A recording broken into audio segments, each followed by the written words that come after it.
Hello guys, this is Modest Major here, bringing you some commentary over some Halo 5 Guardians gameplay. This is taking place on the map Empire. Wanted to bring you guys an Empire gameplay for an absurd amount of time, but like I've said in previous videos, my Elgato was kind of acting up, and I just wasn't able to procure one. I kept recording and getting, like, the only gameplays that would actually come out okay were my Truth ones, and I was like, okay, another Truth gameplay, I guess, another Truth gameplay, whereas I think my Elgato has finally started working now, and this is one of the gameplays I got on Empire now. It is a little bit slow-paced at times. I've definitely had this experience with Halo 5 Guardians, where I feel like I can get a little bit too pig-headed. I feel like I can try and be a hero. It's the worst thing you can possibly do in Halo 5 is to try and stand up to masses of people and hope that you can outplay them. For the most part, you want to kind of have some sort of wingman and a game plan in your head at all times. The times in which I'm doing worse in Halo 5 is where I feel like I've got nothing, no kind of preconception of how I believe the engagement is going to go. When I'm going in mindlessly and I'm hoping for the best, I'm hoping I'll be able to outplay my way out of some dodgy situation, and I kind of go into a bit of an autopilot mode. It's actually one of the reasons I kind of prefer Empire, because you can get away with it a little bit more on this map, just because I feel like there's more creative ways of approaching engagements, there's more flanking routes, there's more escape routes in general, and the map kind of flows a little bit more seamlessly. I think on the map Truth, the problem with that is it can get a little bit formulaic, and I think the gameplay can become more about like zoning your opponent and keeping it in a mid-range confrontation and kind of raining down with rifle fire.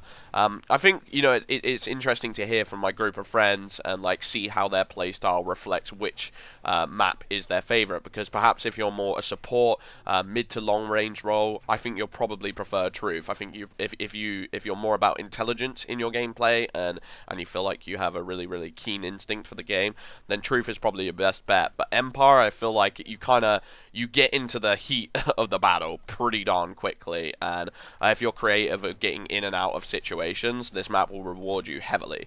I will say one of my biggest gripes with Halo 5 right now is that they're just not giving us many power weapons. You know, you think about it, if you look at Empire in comparison to Adrift, and how there was 2 snipers on Adrift, then an overshield top middle, then they had needlers, you know, bottom red and bottom blue side of bottom mid. I don't know what the call out for that is, but you see where I'm going. Like, there's a lot of power weapons on a map like Adrift, and I just feel like in this game, you know, if you're not a guy who enjoys his sword or enjoys his sniper, you feel a little bit excluded from having fun on the map. And I wish they'd add in a couple more mid-range power weapons, stuff like the grenade launcher, stuff like the railgun, and once again, like, give you more options in terms of approaching your enemy and fortifying your position, because a grenade launcher would work absolute wonders in this game.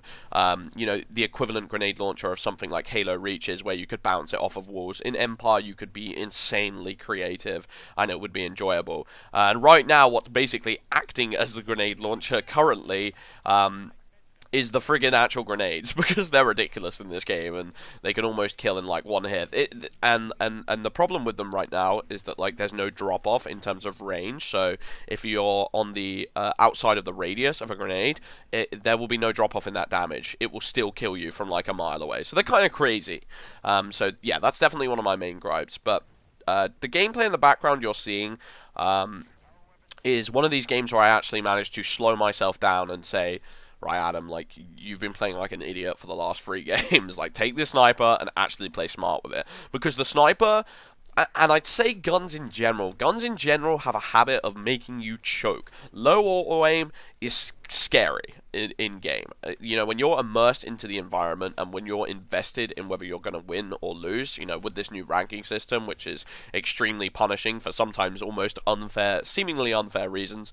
I don't know the exact science behind them, so I'm not going to say they're unfair or fair, but sometimes they kind of, you know, jerk you around, it feels. And you know, when you're that invested and you're on the edge of your seat and this pistol is like shaking around in your hand and you're just like, I just can't get on target, it's really scary. And you have to be able to like slow yourself down, and you have to be able to say, Major, don't be a friggin' hero, because in 2v1 the kill time is just too fast. You get absolutely bopped. If you're running in there, like, trying to be like, you know, Rambo up in this biatch and just being like, let's go, half the time it gets you absolutely punished, and you have to be so aware of where your teammates are in position to you. Right now with the radar, I feel like that's made quite a bit easier, just because you always have like an eye in the sky of just like, okay, at least he's like there, he's kind of like roughly behind me, I've got a feeling of where he is. It will get a lot scarier when there's like no radar and things are moving at this like blistering pace and you're just like struggling to keep up, and I think that's pretty darn exciting for the most part. But right now, I think the biggest problem that people are having with Halo 5 Guardians is mindset and mentality when it comes to, like I said, learning to slow down and learning to calm down. Like, people get really, really invested with what just happened in the last kill instead of thinking what they're going to do forward. Like I said, the best way of playing Halo 5 is constantly having a game plan and constantly thinking about what's going on in front of you and the reasoning for why certain things are happening. If you're sat there and at the end of each and every confrontation you're saying, oh, that's just BS, dude, that guy just got so lucky, you're probably not going to be improving, because you're not like looking inside of yourself and seeing what could you have done better. That's the only way you can look at every single one of these situations, even if it's not necessarily fair and even if it's not necessarily apt. The best way of improving as a player is by looking at yourself and saying, was there anything in that situation that I did wrong? And really trying to pick apart at yourself and say, you know, like being self-critical and being detrimental. You have to be aware of, you know, what your flaws are, because there's nothing you can do about things that are out of your hands in terms of like teammate let you down, in terms of like, oh, the game got me killed really fast, because that's just the way the game is. You know, if you want to go complain on forums for the next 2 hours and get mad salty about the last kill that just happened on you, or do you want to like figure out a way in which you could adapt your play to the scenarios that are being sent your way, and improve as a player? Because, you know, trying to improve, there's nothing you can really do wrong. Like if you're trying to improve your mentality and trying to improve your focus in game, what is the worst that's going to happen? It's not like it's going to detriment you. But yeah, anyway, I hope you guys enjoyed that commentary. It was a little bit random and rambly. I just kind of wanted to have a random chat. I didn't really have a topic in mind. But I hope you guys enjoyed that gameplay. It's probably the best I've done with a sniper, period. I was pretty proud of myself. So I hope you guys enjoyed that gameplay. I'll see you later. I've been Modest Major. Peace.